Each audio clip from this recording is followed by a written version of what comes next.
Basketball is a game of runs. Regardless if you're down 20, if you're down 30, down 40. All it takes is for the ball to bounce the wrong way a few times, the ball to bounce out the rim a few times, get a few stops, a couple people just let their guard down, and boom, like that. Other team is able to make a comeback. And so when it comes down to this Lakers game, right, you got to understand how they built this lead. Because you saw right there on the scoreboard, right? Notice the scoreboard. Hold on. Notice the scoreboard. Right now, they're up by 1. And notice the one thing that's going to happen so that they could be able to make a run, like I just talked about. YRG Tyler, appreciate that sub. Shout out YRG though. Shout out Rage. I fuck with Rage. Fuck with Rage. But peep this though, right? AD's about to start getting to his shit, right? He's got Jokic on him. Turns his back. Single coverage. Nobody's checking him. Notice.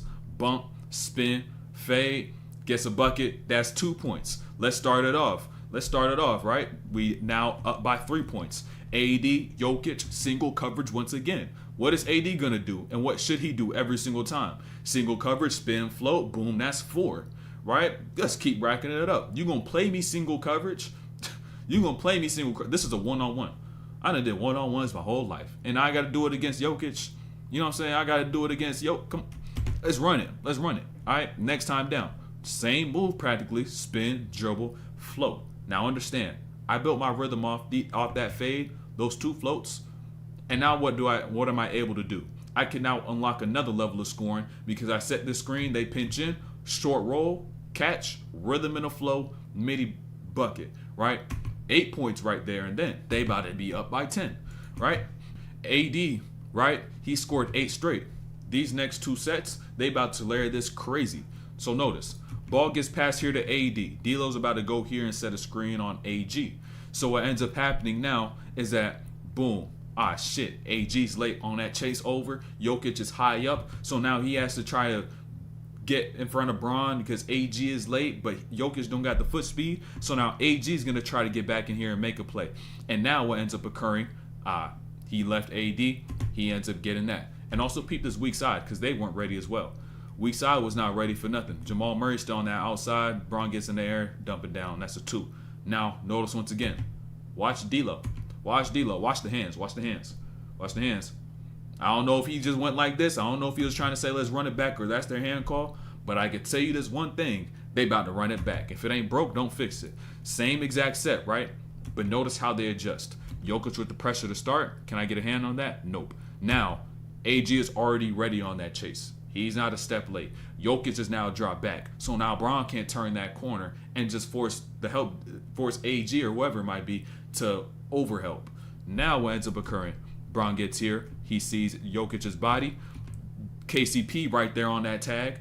Right there. So now Bron's looking for that. He can't get that. Wants to get to the corner because Murray's now stepped in. KCP takes away that. But now when in doubt, who do we go to who's been cooking this whole time? Right? Who do we go to who's built us this lead and has got us this momentum? AD, pull it from the midi. That's 12 right there from AD. 12. Because they just keep guarding them single coverage. Now just remember how he was cooking right now and question what they're going to do later. Now, this right here is the beginning of the end for the Lakers. Now understand this. Bron and the Lakers is going to begin to get some good looks, right? By Bron dictating pace and telling everybody where they need to go and controlling the floor. Right? But I want you to understand the results of this later on.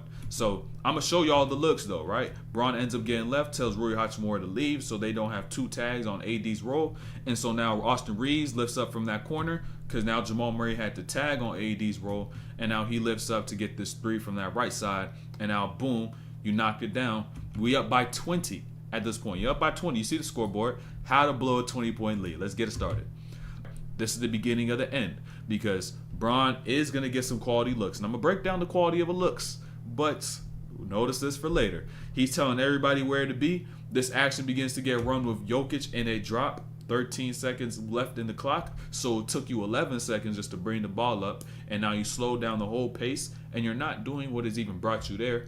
But we're going to stop there. We're going to explain later. So now roll right here by Hachimura. He does end up getting fouled. Right here. Goes to the line. Or no. Knocks it down. Give me a leg. Give me the 2. Right? Give me the 2. And now once again, you're about to run an action. And when does the action occur? 13 seconds left on the clock. Bron now ends up getting here. turns the corner, throws it back to D'Lo, right? And now he gets it back. Understand how long these possessions are taking, right? Understand how long these possessions are taking and who's getting their flow and who's getting their rhythm in these situations. Just Bron by himself. Because like I showed y'all before, D'Lo was pulling up in transition, getting his flow. He was playing quick. He was playing fast. AD was getting his ISOs. He was getting his rhythm. Bron right now, he's the one dictating, and he likes to play at this speed. But everybody else, not so much. And so even though he does end up getting here, boom, pull back long two, bucket over the top, 19, right? We up by 19 at this point. But now AD, second half, they switch AG onto AD. But it doesn't make sense why you don't continue to go ISO basketball when you got somebody who's lighter, not as tall, shorter wingspan. He may have more lean body mass, but regardless, AD should cook him every single time. He should cook him every single time. He should not be able to sit here and have to settle for a bunch of shots, a camp corner, a bunch of other shit. He should continue to go and attack. Keep doing what has gotten you there and things you can maintain. Because Bron's not going to be on the floor at all times, but AD is going to be on the floor by himself, and he's going to need to have that rhythm when Bron leaves. So now AD, he does get this touchdown here, and it does result into ultimately what he's been doing all game, right? Which is practically just, getting buckets right here, bump right there, float, tough bucket, but it went down. Count it. Remember how D'Lo got the 5 threes he had in the first half of the game, right?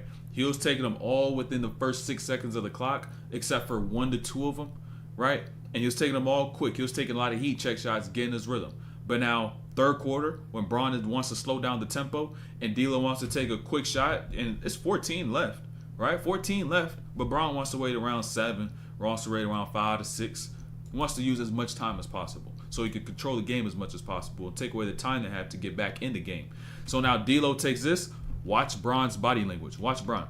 Watch Bron body language. Head gets high, soaks a little bit, almost throws his hands up, and notice what happens now. Denver now gets down in transition. Jokic running down the middle of the floor. He ends up getting a layup, and most importantly, what happens after this play is that the Lakers call a timeout. They called a timeout, and if y'all understand as hoopers, if you take a shot that may have been unfiltered, you know what I'm saying? It may have been like, shit, I got this, but I don't know what they'll think. I just got to make sure I knock it down, but you still miss it, and then they call a timeout. You know somebody gonna say some shit to you. Like, yo, we not trying to take that shot. You know, Bron walked on and said, hey, we not taking those shots right now at this point in the game. We trying to play slow. We gotta control the pace. We can't take those quick. And now D'Lo mentally, what could that do for him? You know what I'm saying? What that's gonna do for him. You now losing D'Lo. On top of the fact you're losing all these other players off the ball in the third quarter where you now still got time remaining for Denver to make a run. And you're losing some of these players. So now continue to watch. You just seen Bron call that timeout. This is where it gets ugly. This is where it gets ugly because Bron's not on the floor. Oh, buddy, Bron is not on the floor. And like I said, Bron's sitting there trying to control the pace, trying to control everything. As he gets his rhythm, the rest of the team, what happens to them? They don't get their rhythm. And when he's gone, what the do we do for offense? What the do we do for offense? And so it's not even just what's going to happen on the offensive side. It's what's going to result because you're trying to run pick and rolls with Austin Reeves with AD, and now you kick into the corner with Gabe Vincent, who's shooting like 20% on the season and play about 2 games. He shoots that, and notice what happens as a result. You know what I'm saying? Miss right there. Jokic throws it to KCP, and this one hurt really bad because goddamn everybody getting out they see. Now they got life. Now they got hope. And now what you have on offense, you don't have something you can maintain over a period of time while Bron is not going to be in the game. If he was going to play the whole third and play the whole fourth, and AD play the whole third and play the whole fourth and have every those pieces you need on the floor, go control the pace the whole time because that's Bron's style of play. But since he decided to play Bron's style of play with too much time in the game, guess what happened with the game? They now began to lose it. They got no offense when he out the game. So let's keep it going. Let's keep it going. Right? Understand. Reeves now trying to run another pick and roll with AD like he's Bron, but AR don't got Bron gravity. Simple as that. As skilled as he is, he don't got Bron gravity. He don't got Bron's pacing, his court management, all that stuff. He don't got that. So now what ends up happening? You got AD on this side right here. You try to end up getting something over here. Boom, throw it to AD. Oh, you got a solid midi. Last time he hit a long 2. That came after hitting 3 layups, or 2 floaters, and then a little fade. He had momentum. He had a flow in the game, and then boom, he ended up knocking it down. But this one, Nah, because AD also, while Bron was in the game, he wasn't getting his rhythm as well. He wasn't getting his rhythm as well. You know what I'm saying? He had one touch, but that's it. And so now also realize, 2:47 left, AD got 3 fouls. You trying to run this pick and roll action. AR is trying to do as much as he can, trying to play his flow. And guess what just happens as a byproduct? AD right there, make that 4 fouls. Offensive foul right there on AD. And now this is going to hurt tremendously because how the Nuggets are going to attack on the other side. As a byproduct of when Bron was off the floor and they had no offense and AD picked up that 4th, AG now gets here. Bron gets screened. I see Jackson Hayes. Ain't nobody scared of Jackson Hayes as a rim protector like they are of AD. Bump you right there over the top. They not doing that to AD if he was in the game. If you built a rhythm, you built a flow, built an offense they can maintain, would have been a different game. What automatically separates the Nuggets from the Lakers, you got to understand this one thing, and it boils down to the consistency, right? How consistent the Nuggets offense is with Murray and Jokic versus the Lakers and having them try all these different things throughout the end of this game. So understand, we're about to see this right here with Jamal Murray and Jokic. Repetitiveness. Same thing over and over. If it ain't broke, don't fix it. But I want y'all to pay attention to Jamal Murray, right? I want y'all to pay attention to Jamal Murray because he's going to get this handoff here and watch what he does every time he gets off a handoff. You got Spencer Dinwiddie on the chase. You got Rui Hachimura who's not going to leave Jokic, who's going to stay home. And now Jamal Murray gets this right here. Change of pace. You got to understand the value of that change of pace because what that tells Rui Hachimura in this scenario, right? This tells Hachimura, oh, damn, you know Jokic is back there. You might throw that back. Let me leave. Now, what does that also tell Taurean Prince when he gets off this handoff? Tells Taurean Prince the same thing. You change pace? Let me get right back. You took a little too long. You took longer than I thought. And now Dinwiddie, you're chasing. So whatever I do, you're going to replicate that. And now I get a lane right here, right hand, jelly to the inside. That's tough. That's tough. First bucket. So now you go to the Lakers side, and what offense do they run? Handoff actions with Taurean Prince. Come on, man. Now, I'm sorry, but with all due respect, this is not Taurean Prince's game. You in a playoff game, and if this is the type of plays you're going to run, GG's, my boy. GG's, my boy. It's going to lead straight to this right here. It's going to lead straight to this. Taurean Prince, great catch and shoot player. But when it comes down to just really creating, this just shows you the inconsistency of the offense and where D-Lo, as a player, has to say, give me the ball. Don't do this bullshit like he did at the start, right? Because notice what D-Lo even did at the start. He pointed, my bad for cutting out the rest of that clip. He pointed and said, go that way. And, oh, you stay there. No, D-Lo, get the ball. You run the offense yourself. We can't be doing this in the playoffs. It's too much on the line, too much at stake. We need the ball in the hands of the best creators that we have, the best playmakers that we have. And that ultimately, bad shot. Well, right? Second time down, Jokic and Murray. Consistency, which is why they got back into the game. Murray, right corner once again, handoff. You got Gabe Vincent chasing. What is Murray going to do? Because this player here is taught to stay home. Notice, not change of pace. He just slowed down his pace to make the right read. I was thinking about the next play. I was anticipating. I was doing the wrong thing. God damn it. I was doing the wrong thing. God damn it. But notice this right here, right? Understand Gabe Vincent's movement. When you got to chase like this, and his chest is literally facing that baseline, right? What can he do? And what can he not do? I can tell you this. What he can't do is be able to stop while I go back. Because the offensive player is already in a good position to get to a stop and a step back. Defense, they're not. And he's already able to pull up, step back. He's just too short, can't contest. Give me that bucket. That's the second time around. And now this is the third time. This is what I was trying to anticipate. You know what I'm saying? Right corner once again. Hand off here. What does Jamal Murray now do? Change of pace just to let that gap open up a little more, keep the defense on his heels, and he ends up getting that layup. This is where the Lakers should have actually begun to use that pace, and Bron should have began to control the game. 6 minutes left, 9 minutes left or so. You know what I'm saying? Get straight to this bread and butter where you can do this for the rest of the game, and you don't need your whole team to necessarily be in a great flow to maintain the lead that you have. And so now Bron, KCP, what you do now? You go under the screen. Under the screen, I shoot that 40% plus on the year, knock that down, right? I got AG now. I hit that last one. Get this right back here, right? Notice the shot clock, 7 on the shot clock. Let me read the floor. Let me see what I got. What do I like? Step in for the shot. I trust that bucket. Boom. You know what I'm saying? Bron was doing his thing when he was there. It was just what happened when he left as a result of what he did. Remember what I said in those handoffs, right? What does Jamal Murray do when he now gets into the spot where they're at an advantage and AD is taught to stay home because he's guarding Jokic? They're not going to switch this. He snakes it. Boom. Hezzy's that right in the mid-range. Now I get straight to my lay. Consistency. He attacks it the same way every single time because if you try to switch up the coverage, you're going to be cooked. Whether it was by Jamal Murray or by Jokic for you leaving.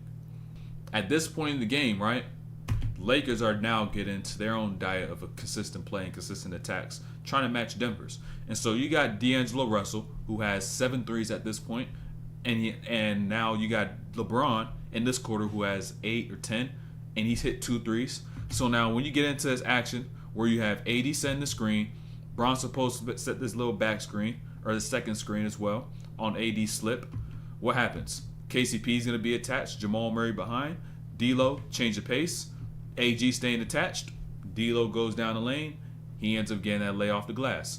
They get that too, right? Remember that play for a little later. But now Denver, they're going to come back with their own little thing. And Jamal Murray going to come back with the same thing he's been doing every time, which is this exactly right here.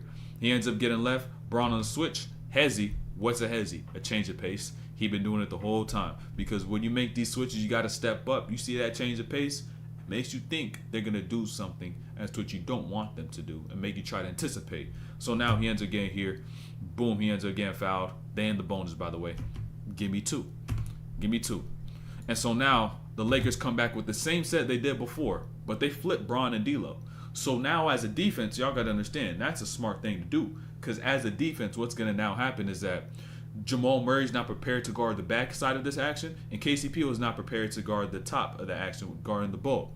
And so it's not like they could be able to put themselves in a better position as they were before, because the only person who stayed in the same spot was Aaron Gordon, guarding AD, right? So now KCP, chase over, he hit 2 threes already.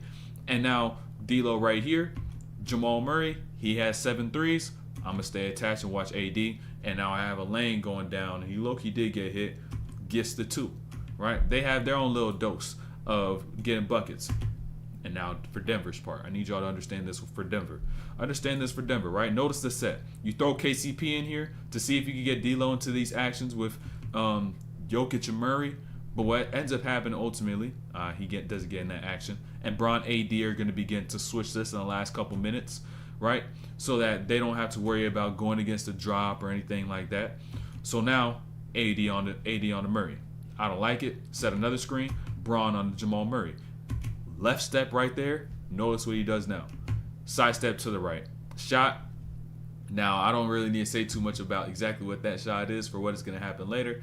But just realize that in his next couple of plays. Because they're about to run the same play with Bron at the top. And now what ends up occurring, KCP falls. And I know y'all Lakers fans know this. All y'all hoopers already seen this play transpire. In and out by Bron, which hurts the most. Jamal Murray with the ball, 99-99. Y'all know this play, but watch Jokic, right?